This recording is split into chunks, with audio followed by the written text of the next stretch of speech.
Qala ta'ala, فَإِنَّ مَعَ الْعُسْرِ يُسْرًا إِنَّ مَعَ الْعُسْرِ يُسْرًا. Sinabi ng Allah subhanahu wa ta'ala, katotohanan, kaakibat ng kahirapan ay ang pagpapadali.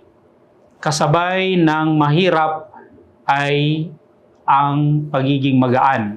Ito ay talata na kung saan ay matatagpuan natin sa Suratul Sharh. Ang mga nasa unang mga talata nito ay patungkol sa mga pagpapala na ipinagkaloob ng Allah subhanahu wa ta'ala kay Propeta Muhammad sallallahu alaihi wasallam. Alam nashrah laka sadrak wa wada'na anka wizrak alladhi anqadha dhahrak wa rafa'na laka dhikrak. Lahat ng ito ay mga pagpapala mula sa Allah subhanahu wa ta'ala kay Propeta sallallahu alaihi wasallam bilang pagpalubag loob sa hinaharap niya sa kanyang pagdada'wa nung siya ay nasa Makkah, mga hirap na dinaranas niya sa kanyang pagdada'wa sa Makkah. At pagkatapos nito ay sinabi ng Allah, فَإِنَّ مَعَ الْعُسْرِ يُسْرًا, katotohanan na kasabay o kaakibat ng hirap ay kaginhawaan. At inulit muli sa aya, inna ma'al usri yusran, tunay na kaakibat ng hirap ay kaginhawaan. Nangangahulugan lamang na anumang hirap ang daranasin ng isang tao ay laging mayroong kaakibat na kaginhawaan, laging mayroong kaakibat na ibig sabihin ay kalayaan, kaginhawaan. Sapagkat tulad ng sinabi ni Ibn Abbas radiyallahu ta'ala anhuma, lan yagliba usrun yusraini. Sa aya na ito ay 2 beses binanggit ang yusr. Ganun din ang al-usr, subalit sa kaida ng mga ulama, idha kurrira al-ismu marrataini bisigati ta'rif, fal-awwalu huwa at-thani. فالثاني هو الأول إلا نادرا وإذا كرر الاسم مرتين بصيغة التنكير فالثاني غير الأول لأن الثاني نكرة. Ibig sabihin nito ay kapag naulit ng 2 beses ay ang isang pangalan o isang kataga, 2 beses siya inulit bisigati ta'rif, na kung saan ito ay nangangahulugan ng tukoy, no? Yung kalima dito na al-usr, tukoy siya, definite, at ang kasunod nito ay ang yusr, 2 beses binanggit, na kung saan ito ay nakira. Nangangahulugan kapag binanggit ang isang pangalan ng 2 beses o isang kataga ng 2 beses, na ito ay tukoy, nangangahulugan na ito ay isa lang ang tinutukoy dito.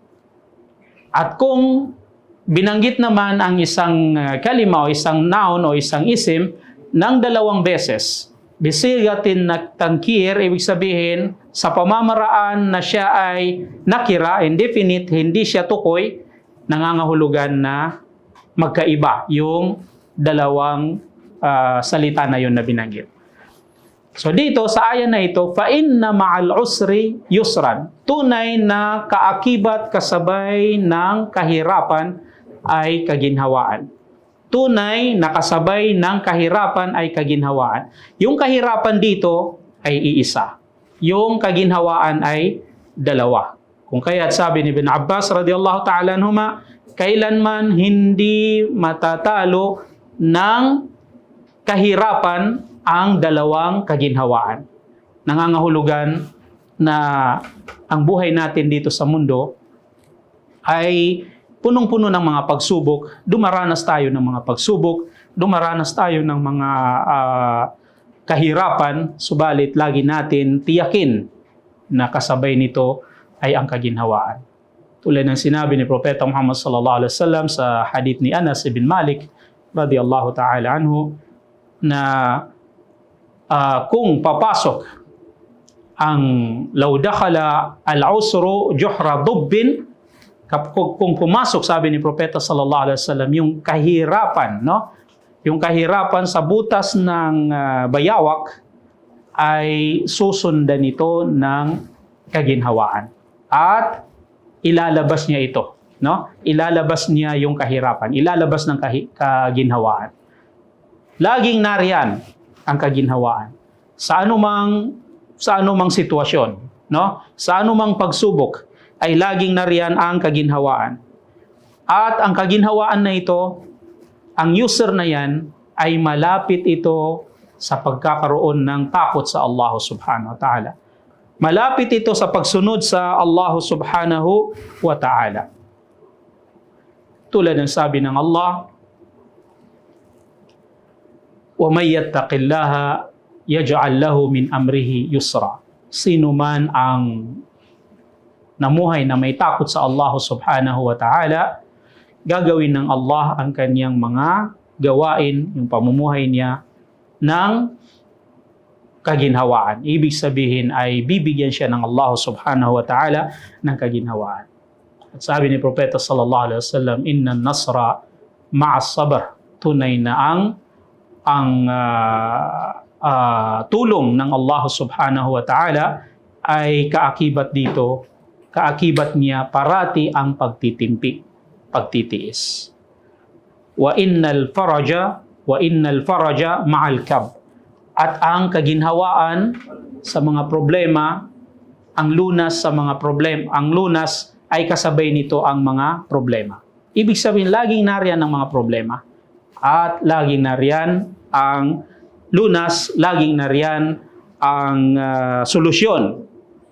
At kadugtong ng kanyang sinabi, wa anna ma'al usri yusran, at tunay na kaakibat ng paghihirap, kaakibat ng kahirapan ay kaginhawaan. So dito ay nagbibigay ito ng lakas ng loob sa atin ng mga Muslim, mga mananampalataya sa ating pamumuhay dito sa mundo. May mga pagkakataon na kung saan ay nawalan ka ng trabaho, halimbawa, no?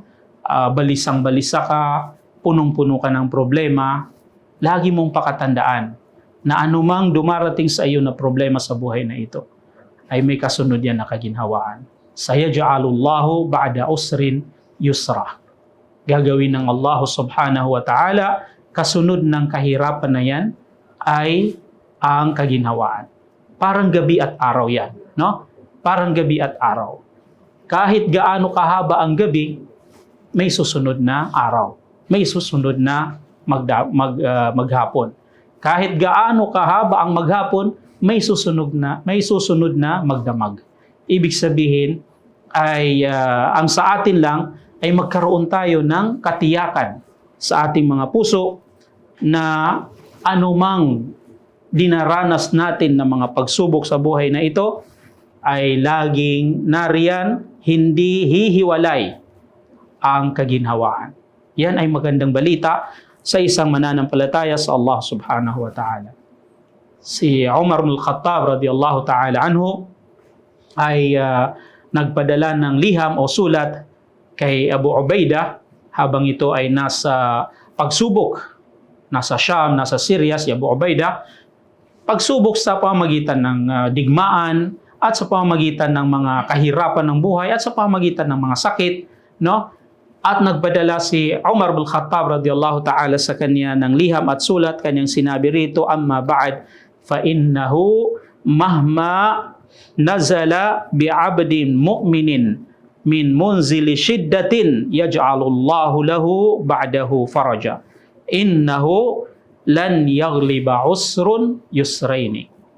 Nangangahulugan ang bahagi ng liham na ito, sulat na ito ni Umar ibn Khattab kay Abu Ubaidah radiyallahu ta'ala anhuma, na tunay, sabi ni Umar ibn Khattab radiyallahu ta'ala anhuma, radiyallahu anhu, tunay na kahit anuman ang dumating sa isang tao, sa isang mu'min, sa isang alipin na mananampalataya, na hirap, no? Matinding pagsubok at hirap, ay mayroon itong kasunod na kaginhawaan. Gagawa nito ng Allah subhanahu wa ta'ala para sa kanya ng lunas malulutas ito at magkakaroon ng kaginhawaan. Sapagkat lan yagliba usrun yusrain. Kailanman ay hindi matatalo ng isang kahirapan ang dalawang kaginhawaan. At ang tinutukoy niya dito ay yung aya na binasa natin, fa inna ma'al usri yusra, inna ma'al usri yusra. Tunay na sa bawat hirap ay may kaakibat na kaginhawaan. Sa tunay na katotohanan, sa bawat hirap ay mayroong kaakibat na kaginhawaan. Ang sa atin lang ay manalig sa Allah subhanahu wa ta'ala, huwag mawalan ng pag-asa. Sa anumang mga problema, pagsubok na dumating sa atin, ay lagi tayong manumbalik sa Allah subhanahu wa ta'ala, sapagkat sino man ang lumapit sa Allah subhanahu wa ta'ala ay hindi siya kailanman bibiguin ng Allah sa kanyang inaasam-asam, sa kanyang hinahangad mula sa kanyang tagapaglikha. At sinabi ng Allah, وَمَنْ يَتَّقِ اللَّهَ يَجْعَلْ لَهُ مَخْرَجًا.